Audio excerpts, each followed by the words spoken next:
I have a few happy friends. I ask them about being happy the same way my high school friends ask me about being gay. So, what do you people do exactly? How do you do it? Their answers are never as freaky as I would hope. Almost always they answer God or booze. One I don't tolerate, the other I'm told don't tolerate me. I'm fascinated with this idea of getting high on life. I imagine people on their backs in lilac fields, noting the lines, the planes leaving the sky, waking with honeymoons in their bloodstreams. Me, I often feel like I'm the vaccine for goosebumps. I can't remember the last time someone commented on my sunny disposition. That doesn't mean I haven't tried to juice the sun for every holy drop. No one stands by passively while their joy gets lost in the dark. I have to read that one again. No one stands by passively while their joy gets lost in the dark. I know I know its own injury, spending too much of your life just holding yourself together. I've known that since the first time I tried to die, I was too ashamed to go back and get the stitches out on time, so they scarred as badly as the wound. It's the one part of me I never stopped thinking ugly. 20 tiny holes framing a would-be flatline. I still can't look without seeing the light going out in the tunnels of my friends' eyes while they watch. The doctors need to close the letter I swore to never send. The last, and I mean the last time I tried to return myself to a sender was a year ago this June. After 5 months so sick, I was certain my stomach would never know a butterfly again. I got so low, I had to look up to see rock bottom. I got so low, I had to look up to see rock bottom.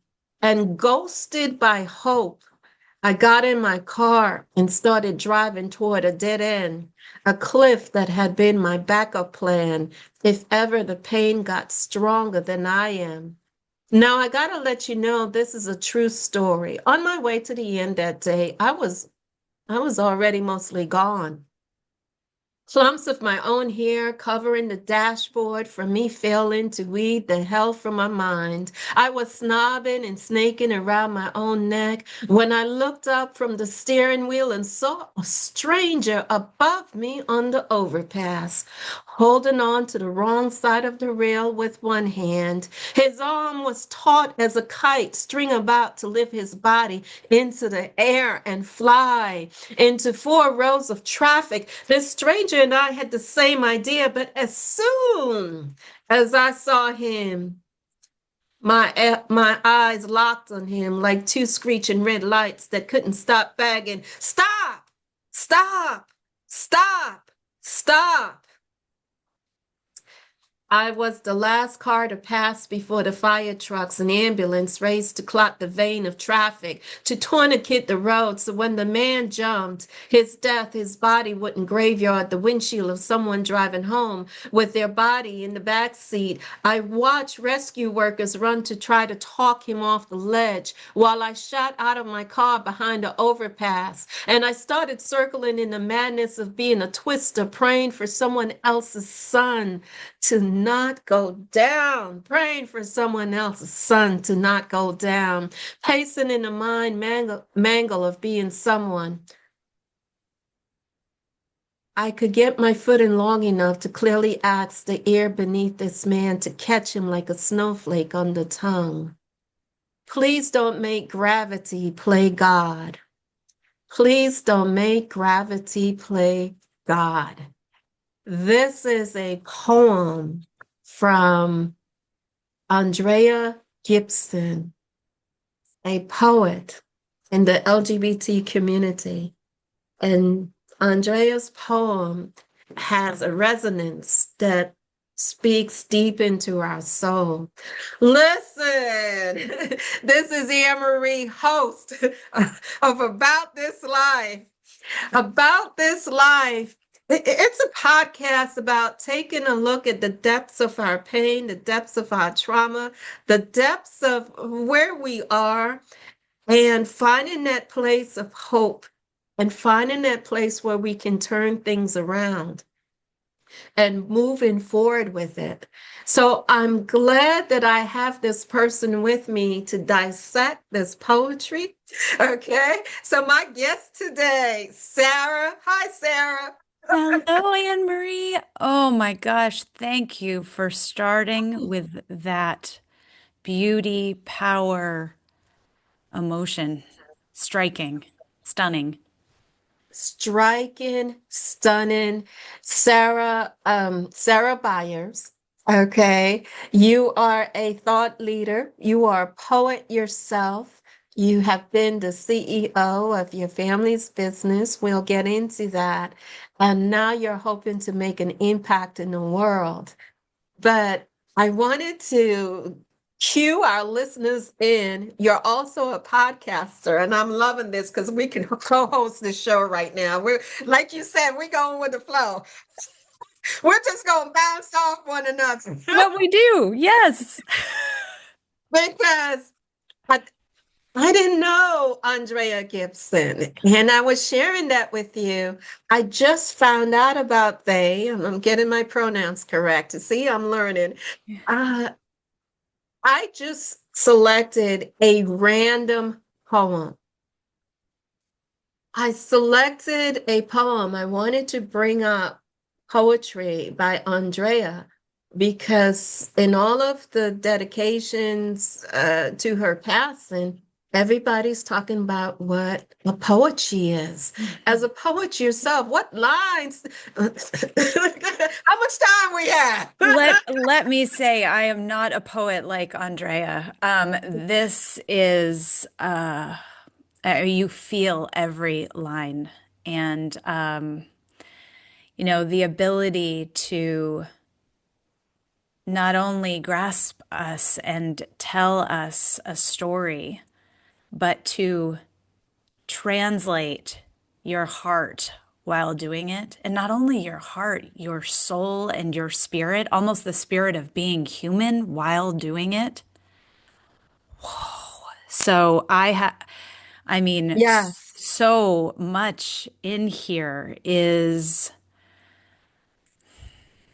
the story of being human. The things that we all go through. I love Ghosted by Hope because to me, we we run through life sometimes as ghosts ourselves, Yes.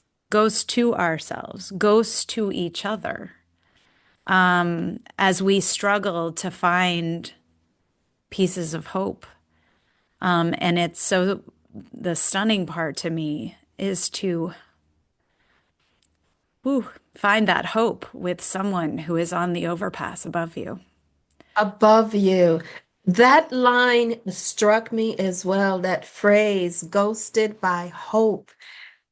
It struck me because Andrea is describing the human experience. Yes. When the poem started, and I started reading, and again, this is my first time reading this particular poem. Uh, and I'm reading it out loud. So we're playing it, we're rolling and we're in flow. I thought to myself, how does a person get here where you had to look up to see rock bottom? Mhm. As I'm reading the poem out loud, um, it I would have teared up. I was. I would have teared up because I'm thinking to myself, how many dark places have we been? And it seems that the thing that saved they that particular day was seeing somebody else and wanting to save someone else. Mhm. How does that speak to you, Sarah, Mhm. in terms of the idea?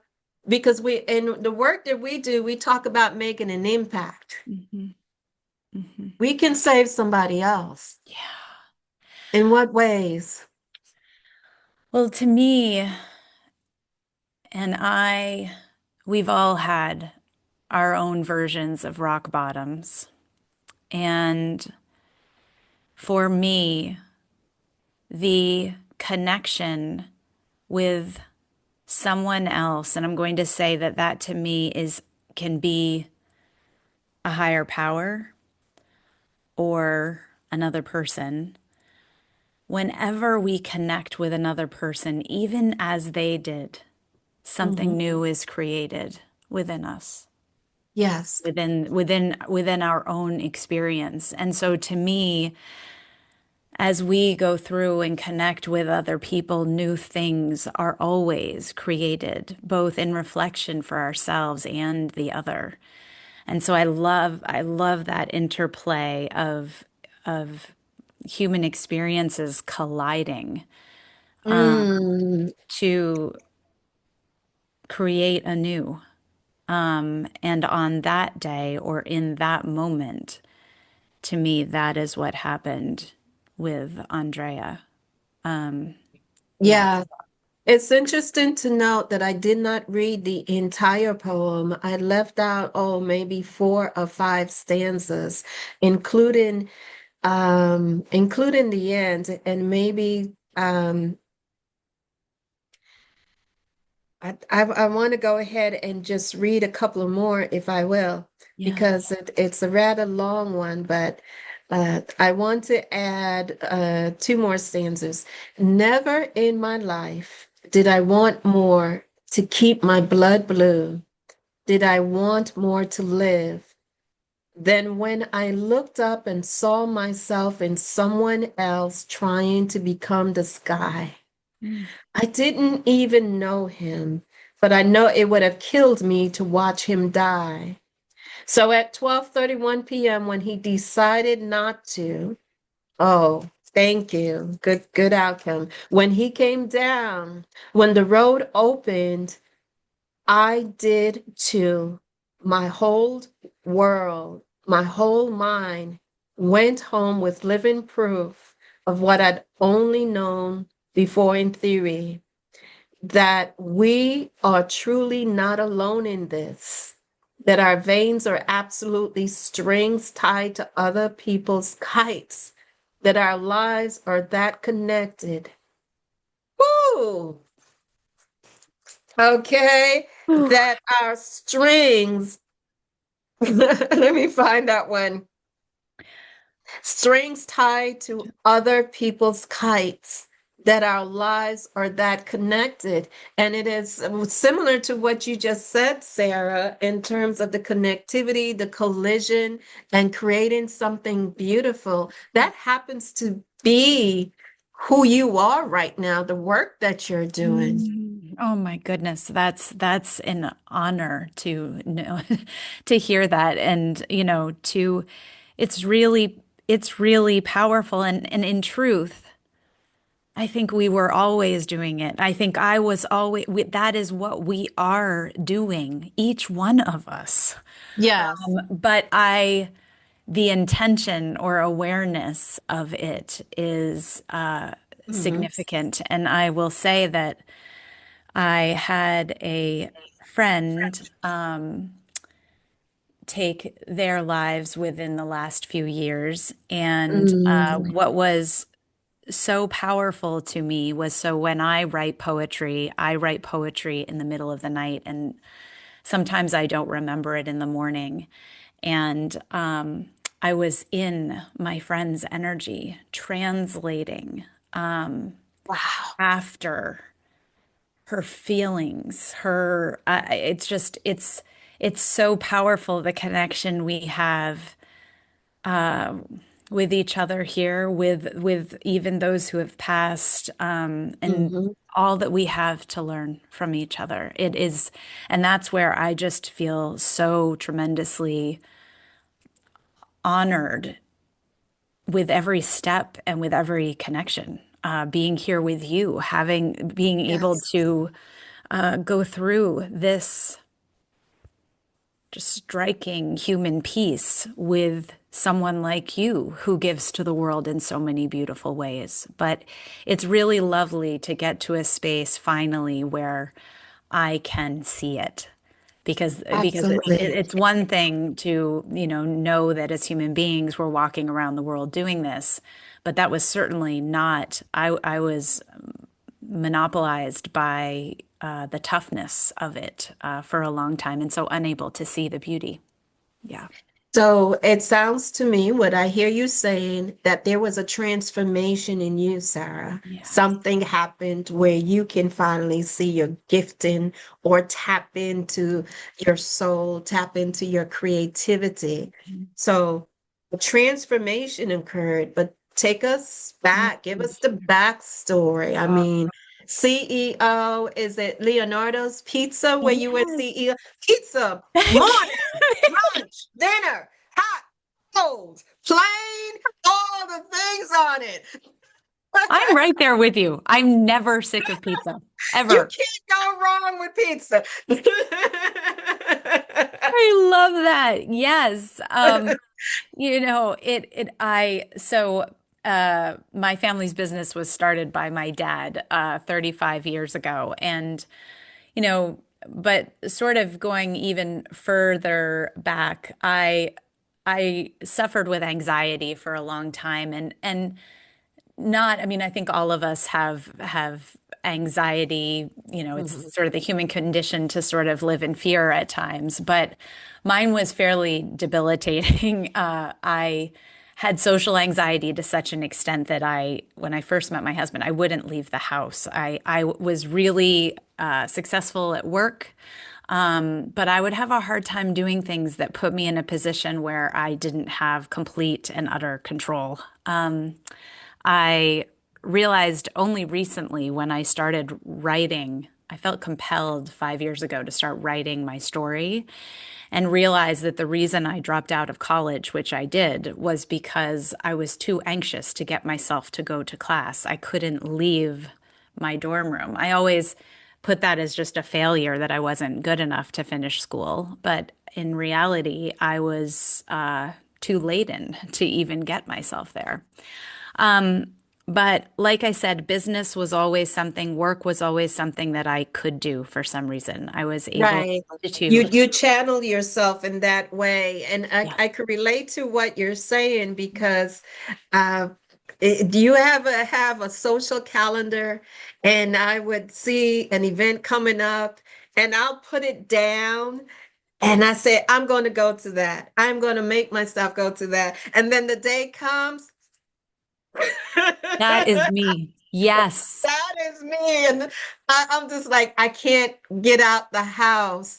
And Yes. so I want to sit here for a moment because Oh, anybody who's listening, when you think about anxiety, there are a group of people who would never understand. yes. And I want people to understand sometimes it's not something that you can control. It's like having a panic attack and you're frozen, and whatever memories that are coming up from your past have you stuck. And sometimes it's all you can do to get out of bed. Is that your experience Yes. in that? Yes. And thank you for sharing you because Mhm, it isn't, you just described it to a T. And that is what makes it so debilitating. You don't really understand it mhm, yourself. You understand intellectually that you put this on your social calendar and that mhm. you wanted to do it intellectually. But I love your talking Yeah, about sort of the things rise up from your past, even if it's unidentifiable, because it was kind of unidentifiable for a long time for me. that part, that Yeah. part. I had no idea why, and I couldn't even put a name on it for a while, but it is real. And it feeds itself because then I don't know if you do this or did this, but Hmm. after that social calendar, if you didn't go, and Hmm. then it ends, and then I would feel awful about the Yes. fact that I did not go. Yes. So it just feeds this circle. It feeds the circle. And I was like, I know if I had went, I would have enjoyed it, but I couldn't go. I It's, couldn't. It takes energy yes. to pull it together, to even get dressed, to Mhm. say you're going to go out. And okay, but anyway, Yes. so Yes. No, thank you you for had sharing it. decided, you Because met I, your husband, yes, I did. And, and then the business. Talk to us yes. about your business. Well, and that's really what moving, I lived in, at that time, I met my husband in Charlotte, North Carolina. Hmm. And moving back home and sort of facing the things that perhaps I had been running from for a long time really helped me with sort of those anxious feelings. And I joined my family's business, which I never planned to do. I was always like, Dad, Mhm. there is no way I am ever doing this. And We it was become our parents. yeah, I know. It was like the best choice I ever made. I took a 70% pay cut to do it. It made absolutely no sense, but it was one of those, it was one of my first leaps where I just could feel that I was supposed to come back here and do this. And taking those leaps helped me. Every time I Mm, took a leap, I was trusting something both deep within myself and beyond myself. And so every time I did that, I was able to connect to this person that I kind of knew existed, but couldn't quite tap into. mhm, And, I then became, through our family's business, I became a CEO and I started to get involved in the community and I was, serving on all these board of directors and giving speeches and going faster and faster and faster and almost running from the anxiety. It was like, yes. if I can go faster, I can stay ahead of it. So if I can go but it meant that it was relentless. It was insatiable. Hmm. I missed every single sign that told me I was going too fast. I missed people who would say to me, God, you do so much. How do you do all the things that you do? Yes. And Hmm. this is along with being the mom of our daughter who Hmm. was, young and trying to just race. And I had in Uh, 2019 a sister of mercy who I am not particularly religious. I hmm. believe in God, but I'm not part of a church. But she was a pillar in our community, commissioner of corrections, really trying to bring justice into things. And Hmm. so she and I would see each other maybe twice a year and speak for 5 minutes. But she called me one December 2019 and said, I need to talk to you. You have been coming up in my prayers for the last couple of months, and I just thought you Wow. needed extra blessings, so I've been giving those to you. But you're now coming in morning, noon, and night, and I just feel the need to ask you, is there something in your life that you are not paying attention to? My Lord. My Lord. And I had no idea. I was like, I'm busy, but Mm. I don't know. And so I went to the doctor because I was certain that something was wrong inside and everything was fine. And I just put it aside and went on Mhm. my merry way and continued. And in March of 2020, my stepfather, who had had Alzheimer's for 12 years, Wow. went into hospice. And my stepfather and I always had a intense relationship. He was an attorney, a senator here in my state. Just he kind of represented what I had wanted, what I had always aspired to be. And Hmm. so there was this sort of butting heads sometimes, of like Okay. Strong strong, minds. strong-willed, yeah. But when he got Alzheimer's, I began to see that part of him fall away, and I began to connect with him in spirit. And it was unlike any relationship I had ever had in my life. I would feel magnetized to him. I would know Mm. when I was supposed to or when I was drawn to visit him on certain days. And I was drawn to visit him on the day that he left my mom in his house and moved into hospice. And I Mm. spent the 12 days in hospice, driving back and forth, listening to music from the Titanic, which sounds Yes. really ominous, but I just wanted to feel all of it. Mm-hmm. And he passed away. And that evening, I drove back home listening to that music and pulled into my driveway and said, okay, it's time for that music to be done. So I pulled up a song on my radio and it said that it was the Lumineers and their song Ophelia. But that was not the song that was playing through the speakers. It Mm. was Frank Sinatra's My Way. And I it said, did it my way. Yes. it started, and now the end is near, so I face the final curtain. And I sat there, my screen saying something totally different than my speakers, and knew that my stepfather was communicating with me in this Yes. beautiful way. And I knew it. He then came in my dreams. He communicated to me in my dream that he was with my mom in the kitchen. And the next day I told her, and she said, yesterday was the first day I made dinner for myself. Mm-hmm. And I finally realized that there was so much more to this world than what I'd always believed, that there was so much more than just what I saw. It's a there's a soul connection, or should I say spirit, Mhm. that you pick up on spirit. Mhm. And I want to say it's almost like a serendipitous moment because the poem I selected, I had no idea. Because even in the story that you're sharing, I can see a connection to that in terms of feeling the presence or the absence of another human being, Mm. and whether or not they're physically in human form. Yes. And you feel it in your gut, Mhm. in your intuition, Mhm. and it moves forward. So you had that moment around 2020 when your stepfather passed and Mhm. passed into glory.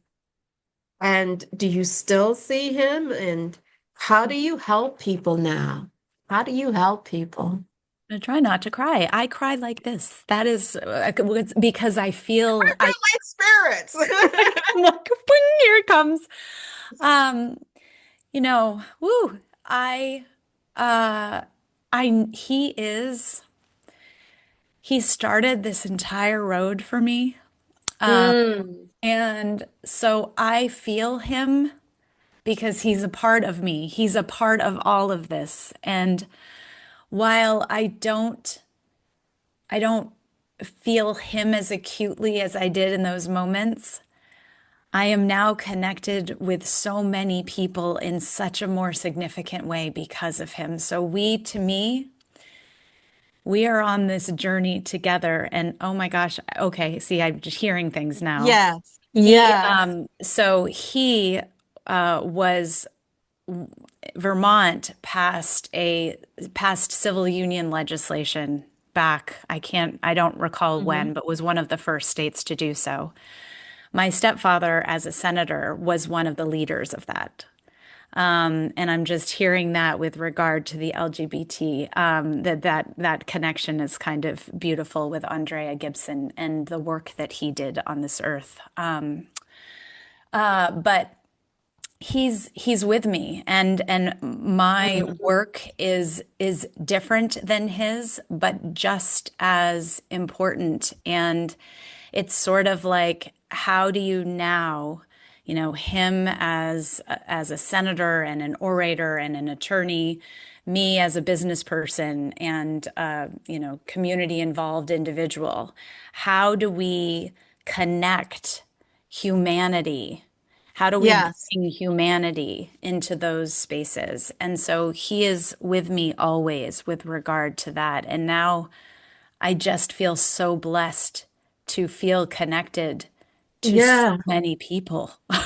I feel like that's like I, you know, that's like God speaking because it's in Exodus where he talks about going before me, that God goes before you, one of his promises. And that's actually part of your prayer as well. Um, and Israel Houghton sings about it too. I want to say it's Exodus 21. Not absolutely sure of the scripture, but in terms of having to God to go before you and to make a path. And it's almost like, you know, in human form, the both of you, the intellectual plane that you were having your conversations and discussions with was a revealing of who you are and the capacity to handle everything. And now he's gone before you to open up a path and say, this is the way to go. This is the way Oh, to go. I now need to read you, Anne Marie. I'm going to grab it because it's to my son. Go ahead. So during my prayer this morning, Yes. I wrote down what I heard for me, from Jesus, from God, from a higher power. Okay, so you're gonna make me cry. So let me take off the glasses so they don't fog up. It's You exactly put what all of that in a sentence. it is exactly what you just said. It is that everything Mm, we do alongside God.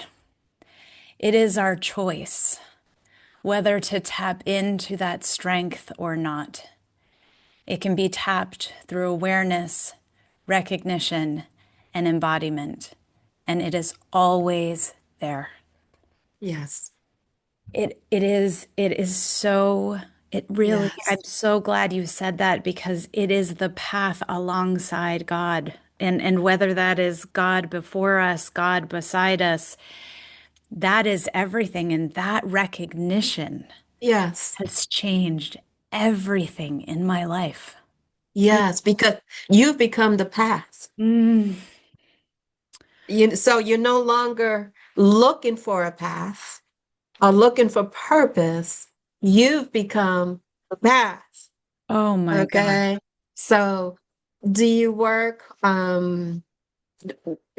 Do you work with clients? Do people come with you? Do you you do your poetry, you have a podcast. Mhm. So tell us the different ways that you manifest how Oh, you're making an impact. thank you for that. Um, I I do unofficial coaching of many individuals. Sharing, I think I prefer to say, because I feel that I it is reciprocal. So I Hmm. feel when I talk about Hmm. connection with people, it's sharing my space, and they're a reflection of all of it back to me. So it's symbiotic in that way. Yes. I do, although it is not sort of on my website, it is something that I love all connections. I really do. I love Hmm. when things just happen, and when, if someone was to reach out, and that I love that. I even get that through social media sometimes. But yes, I share my poetry because I feel like I'm not supposed to carry this isn't mine. So I'm Yes. someone who, as weird as this sounds, while I of course identify with it and I understand that I wrote it, it is not mine. Yes. I am like, take it, do what you be it, like it's all of us.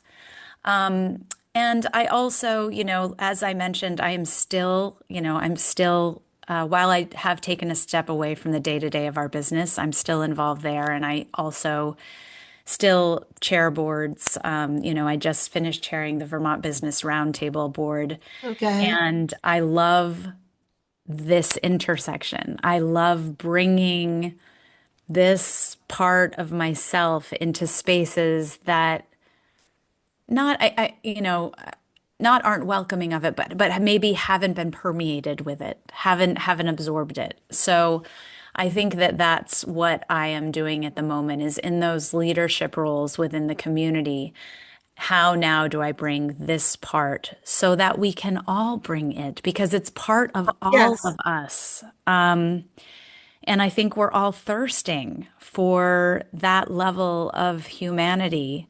But sometimes within the architecture and structure of what we've created, the systems, the processes, the scaffolding, it's hard to find your way through to be human. It very much is. And in what I hear you're saying, it's like being the strings tied connected to one kite, Yeah. as Andrea described it in her poem. You have two books, Heart and Moon, Sarah. And the other one is what you can see because I don't have my glasses. Yes, no, wise stars. Yes. Why Yes. stars? What's the difference between these two books? Mm, Why two books? yeah. You and I are laughing about how we're going with the flow, and my life has become going with the flow. I think it always kind of was, but and those two books are a result of that. Heart and Moon, I put out in December of 2023. And I literally woke up one morning. I have written over 3,000 poems. Mm, I just sometimes I'm just like, what do I do?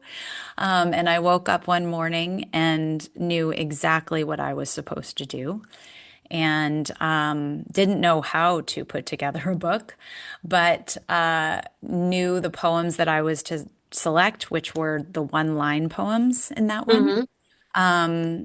and managed to self-publish actually that one in 7 days. And that was an amazing process because similarly it was in flow. It wasn't just me. I was carrying that. Right. And the second one happened in really a similar way and about 1 year later, but my longer poetry. And because these words, I call them words because for me have really been a gateway to where I am now and continue to be. And I want to share and offer that gateway potentially to everyone because the words, when they started to come through, I mean, there were words that I didn't use, like hearken, like they were just like Yes. and it's just they've taught me so much about our connection with each other. And so for Hmm. me, those two books and any of the sort of anything that I really do is an attempt for us to see the beauty within us and the beauty within us collectively. Because I think only when we get there are we really able to be all that we're intended to be. To our higher self. It's Yeah. almost like we're operating on a higher level. As you were describing or explaining your books, it made me think of this concept, windows and mirrors. Mm. Because way back when, somebody said, okay, I write poetry, people tend to dust it off. Yeah. The thing about poetry, though, it comes from the place of the heart, and Mhm. the heart doesn't lie.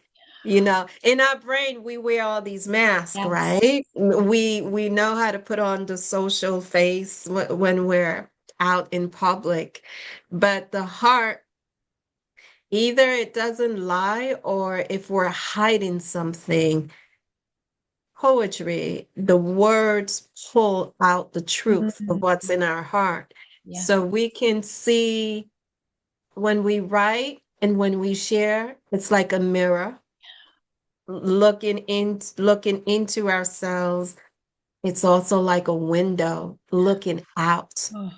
in terms of what life can be. Mm. That is the power of spoken words Mm. and how it can heal and bridge the gap with humanity.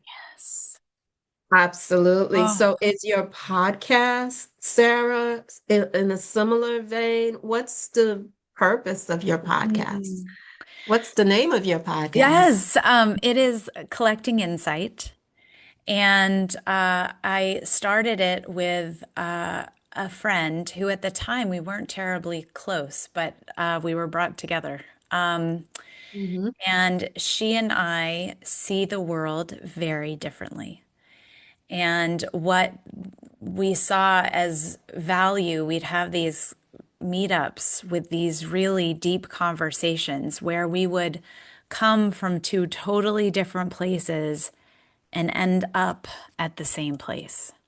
Mm. So we were like, one time one of us was like, we should have a podcast. And it was so outside of either of our wheelhouse, but we, followed the steps and did it. And it's, we explore what it means to be human in a variety of different ways, but we both, come at it from such a different space. I often say she's sort of grounded. She's living on the ground. I'm living kind of in the sky. And Right. so, and but it's really been a beautiful experience. We've gotten the chance to talk to some amazing people and just had conversations with each other about things that are sometimes difficult to talk about, especially in today's world where things can be so divisive. Yeah. And I love. I've gotten to a place in my life, and like you said, where my heart is the only thing that really wants to talk. I mean, maybe through intellectualism at times, but Hmm. I love opportunities to be my vulnerable true self because maybe we are offering other people the chance to do the same. I mean, the freedom of that. I see like a movement. Yes. Yeah. I see a movement in that. And I say this because I think to myself, if you and your co-host were to give a topic, it's almost like these courageous conversations and people of different views, different perspectives come together over some bread, some wine, maybe some pizza. Yeah. And you just come together at dinner and you have the conversation and you go back and forth. What that would be an interesting Oh, dinner party. Let's say like 8 to 10 people, yes. and you come together. You give us the topics on your podcast, and then we, we Oh, we go from all the different perspectives, people who think differently from us yes. and who share. Maybe we could solve the world's Oh my problem gosh, one Anne-Marie. dinner table at a time. Absolutely. I mean, I really do. As like funny as that sounds, I think about that all the time. And I think about Hmm. it with any problem. So I think about it with, I'm reading a book right now. This sounds so, but about political ideologies because I'm just Yes, fascinated by systems of government and structure of societies. And, yes. you know, there are all these different structures and we purport to have the best structure we believe, but I'm like, is it, and are there parts of every structure that could sort of come together to create a new one? I don't, but like you said, Yeah.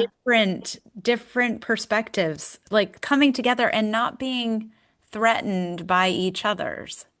Not being threatened and not having to defend one's Right. qualifications. Yeah. Oh, It's like, I'm here at this dinner table, I'm qualified, I'm a specialist in whatever oh, area I am, you yeah. know, and let's put our minds together. And it's almost like, I worked for a company many, many, many years ago called Equals Three Communications. Mm. And the concept behind Equals Three was 1 plus 1 equals 3. Oh, And that yes. meant the power of you plus the power of me would be greater Yeah. than us individually. Oh my So, gosh. okay, you on Uh, boards, you on uh, Chamber of Commerce. let's do it. Make it happen. Your podcast can go live at a meeting. And it's different when you do it over dinner. It It's is. and it's different when you do it over I'm no pun intended, what something like pizza or Yes, wine and cheese and bread, because finger food and yes. the visceral experience of it all versus let me go cut my meat, my I love sirloin steak, that. just people coming together, Real. real and being real with one another. Yes. And the outcome would be, even if people don't reach an agreement, even if they Yes. still disagree, the outcome is to be seen, to be Yes. heard.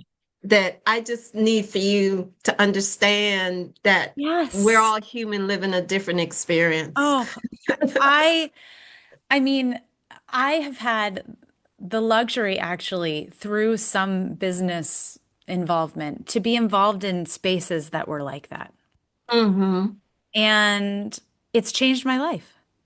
It Yeah. literally has changed my life. And that's what's made me, when I talk about wanting to be connected with more and more and more like people, it is Yes. that. It is that I expand and grow through Yes. people who think completely differerently than I do. I really do. Not because I change my mind necessarily, but because you're just as human as I am. We're just as valid. You talk about, I hate we're all so layered with Mm-hmm. identities, labels, our accomplishments, who we are. Our I titles I and want yeah. none of it. Right. Not I want none of it, but like yes, I'm always challenged by like tell me who you are because I want Yes. to just say, oh my gosh, I Who am are you? like heart and love. I'm like, because that's who I am. But we hide behind I'm a CEO or we hide Mm-hmm. behind, we hide behind a lot because it's safer. It feels safer that way. But we've got to be courageous enough Yes. to talk with each other because that's the only way we're going to get sort of improve the lot for us all. Absolutely. And even in the hiding, and I picked this up because on one of my episodes, I talked with a psychologist, and she talks about the place where we hide is oftentimes a place where there's shame. Yes. So we can hide behind our titles and we can hide behind our positions, but also if you are introspective and take the time to stop running, you might find a little element of there's something in there that you have shame Oh about. my And gosh. for each individual, that is for them to discover and to find. Oh my goodness. Oh my gosh, thank you for that. Shame is Yeah. powerful. Yeah, It this is powerful. conversation has been powerful. Mm. I think one way to close us out is to think about, what did you used to believe and what do you now believe? So I'll give you an example of one. Uh, I used to believe that my worth was connected to my job status and what I do and getting the right credentials. Mm. Now I believe, now I know my worth is based on who I am Mm. and my capacity to be kind to others. Oh, So, so what is something you used to beautiful. believe? It could be heavy, it could be light, it could be No, whimsical. I love it. I've got it. I live in the sky. So I've got it. That's why I loved her talk. She had a line with the sky. Yes. Um, Becoming one with the sky. Uh, I used to believe that the world of my dreams was impossible. Mm, And that is a world that is beyond me. It didn't involve me. I used to believe that a world of love and connection and faith in each other was impossible. Now, because of what I've been able to see and experience over the last 5 years, I know everything is possible. It just takes us. it just takes us. It just takes action. Mm. Thank you. How do people get in contact with Oh, you? They can visit my website at sarasbyers.com or on Instagram at Dear Joy Love, or follow us on Apple or Spotify or podcast Collecting Insight.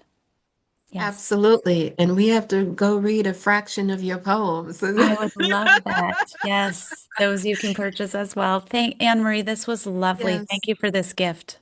It's a blessing to me. And after this is over, I have a couple of more meetings, but I want to go back to the part when you were talking about your prayer for this Mhm. morning and what you hope to accomplish. Because even before we came on, there was a natural connection, and we were just laughing and talking about going with the flow. And I do believe that the spirit world has heard us. We went with the flow today. So I Yeah. want to thank you for being my guest. This is Anne Marie, host of About This Life, where we are changing our lives one day at a time. Take care.